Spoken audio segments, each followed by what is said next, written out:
उत्तर प्रदेश के लखनऊ के सुरक्षा से चाक चौबंद इलाके कैंट एरिया में आज से 25 साल पहले एक ऐसी वारदात घटी जिस वारदात का आज तक कोई सुराग नहीं मिल पाया है।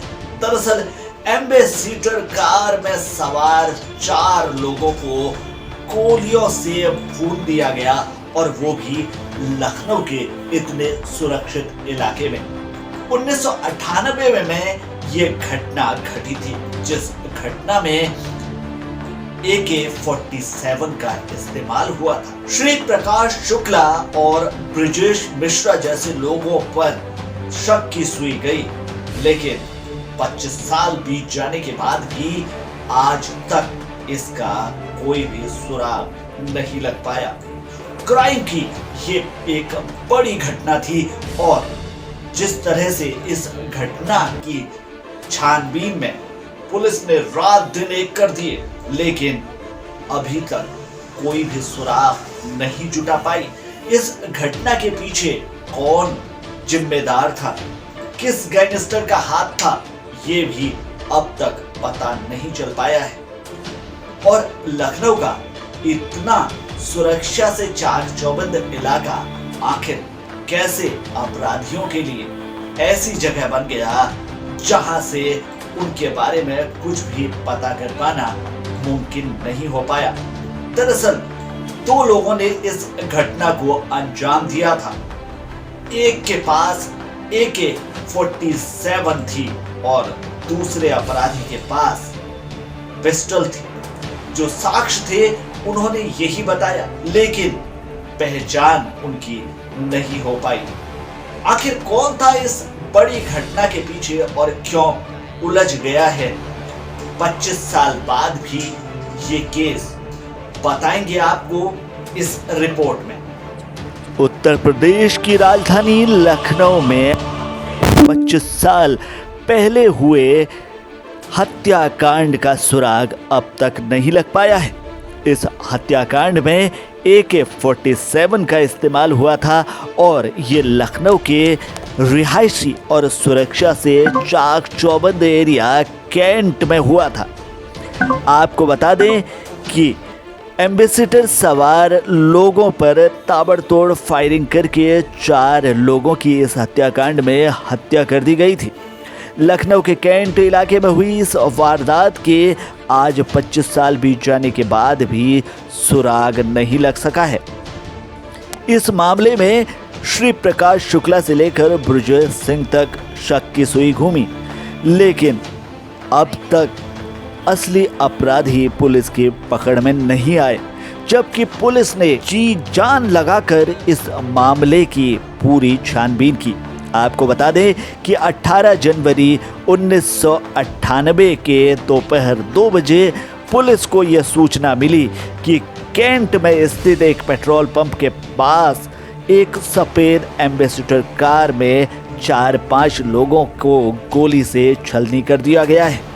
खबर मिलने के बाद पुलिस अधिकारियों के होश उड़ गए थे, क्योंकि दिन दोपहर लखनऊ के इतने सुरक्षित एरिया में ऐसी बड़ी घटना को अंजाम दिया जाना इतना आसान नहीं था। पुलिस जब मौके पर पहुंची तो पेट्रोल पंप के पास उन्हें लाल बत्ती लगी सफेद एम्बेसडर से खून बहकर सड़क पर फैलता हुआ दिखा, जिसमें 4 लोग बेसुध पड़े हुए हैं। इन 4 लोगों की लाशें खून से लथपथ देखकर पुलिस वाले भी हैरान रह गए, क्योंकि सबके चेहरे और शरीर पर इतनी गोलियां लग गई थी कि इन्हें पहचानना तक मुश्किल था। आपको बता दें कि राजधानी लखनऊ का सबसे सुरक्षित क्षेत्र माना जाता है कैंट एरिया, और इस इलाके में ऐसी घटना को अंजाम दिया जाना एक बहुत बड़ी बात थी। दरअसल इस एम्बेसडर कार में कोऑपरेटिव बैंक प्रबंध समिति के उपाध्यक्ष उपेंद्र विक्रम सिंह थे, जो बैठक में शामिल होने के लिए कुछ ही देर पहले इलाहाबाद से निकले थे। हमले में उपेंद्र के साथ सरकारी ड्राइवर गनर और ठेकेदार सुधींद्र शुक्ला भी मारा गया। घटना की जानकारी होते ही जब उपेंद्र के बाकी रिश्तेदार भी वहां जुटे तो पुलिस ने छानबीन शुरू की। छानबीन के दौरान पुलिस को पता चला कि उपेंद्र की कार के पीछे उन्हीं के परिचित रत्नाकर और राधे भी एक गाड़ी से आ रहे हैं और उन दोनों के पास भी एक राइफल है। जब पुलिस ने उनसे पूछताछ की तो उन्होंने बताया कि जैसे ही उनकी गाड़ी कटाई पुल से रायबरेली की तरफ मुड़ी तो गोलियों की आवाज आने लगी। उन्होंने देखा कि दो युवक उपेंद्र की कार पर अनाधुंध फायरिंग कर रहे हैं। एक युवक के हाथ में AK-47 है और पीछे वाले के हाथ में पिस्टल है। जब गाड़ी को अपनी ओर आते हुए इन युवकों ने देखा तो AK-47 लिए युवक ने उनकी तरफ निशाना साध दिया। खतरा देखकर वो गाड़ी मोड़कर वहां से भाग निकले। इसके बाद क्या हुआ, ये फायरिंग करने वाले कौन थे, इस बात का वो भी जवाब नहीं दे पाए। इसके बाद इस घटना को लेकर श्री प्रकाश शुक्ला, जिनका लखनऊ से लेकर गोरखपुर तक खूंखार अपराध का आतंक कायम हो चुका था, उनकी तरफ शक की सुई घूमी, क्योंकि इसी तरह की खूनी रंजिशों को अंजाम दे चुके थे प्रकाश शुक्ला।